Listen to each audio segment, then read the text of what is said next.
नमस्ते, स्वागत छ यहाँहरूलाई मेरो च्यानलमा। आज म यहाँहरूलाई ब्रोइलर कुखुराको मासुको अचार बनाएर देखाउँछु।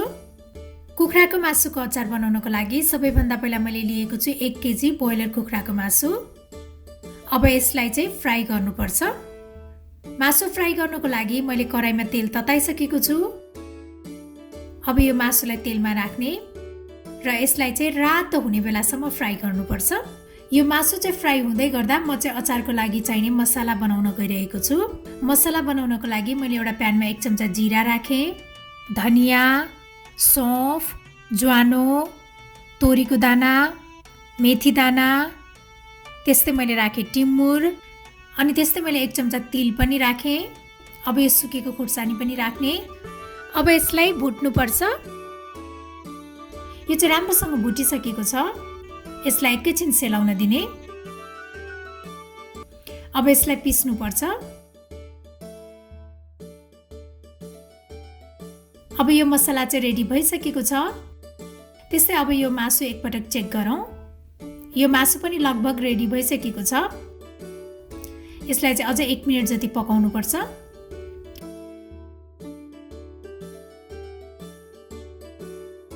यो ब्रोइलर कुखुराको मासु चाहिँ राम्रोसँग फ्राइड भइसकेको छ। अब यसलाई एउटा प्लेटमा ट्रान्सफर गर्ने।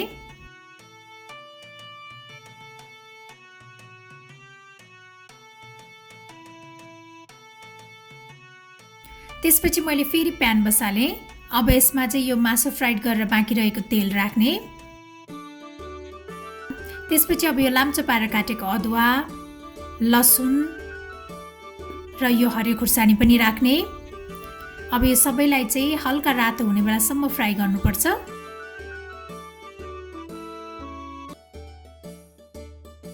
यो लसुन, अदुवा र खुर्सानी यतिको भइसकेपछि अब यसमा मैले राखेँ 1 चम्चा बेसार, रातो धुलो खुर्सानी, त्यस्तै मैले अघि पिसेर राखेको यो मसला पनि राखेँ।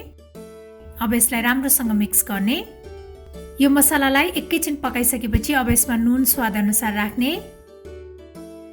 त्यस्तै एउटा कागतीको रस पनि राख्ने।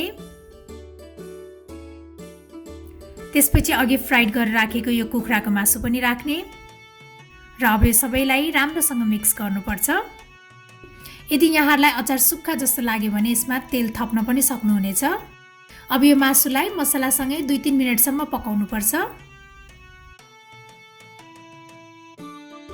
अब यतिको भइसकेपछि हाम्रो यो ब्रोइलर कुखुराको मासुको अचार चाहिँ खानको लागि रेडी भइसकेको छ। यसलाई चाहिँ यसरी सिसीमा स्टोर गरेर राख्न सकिन्छ। यसलाई चाहिँ फ्रिजमा राखेर 3-4 महिनासम्म खान मिल्छ। यसलाई रुम टेम्परेचरमा राख्यो भने 3-4 हप्तासम्म खान मिल्छ। मलाई आशा छ यहाँहरूलाई यो कुखुराको मासुको अचार बनाउने रेसिपी पक्कै पनि मन पर्यो होला र मेरो अरू यस्तै रेसिपीहरूको लागि प्लिज मेरो च्यानललाई सब्स्क्राइब गरिदिनु होला र मेरो भिडियोलाई लाइक, शेयर र कमेन्ट पनि गरिदिनु होला। Thank you for watching. Bye bye.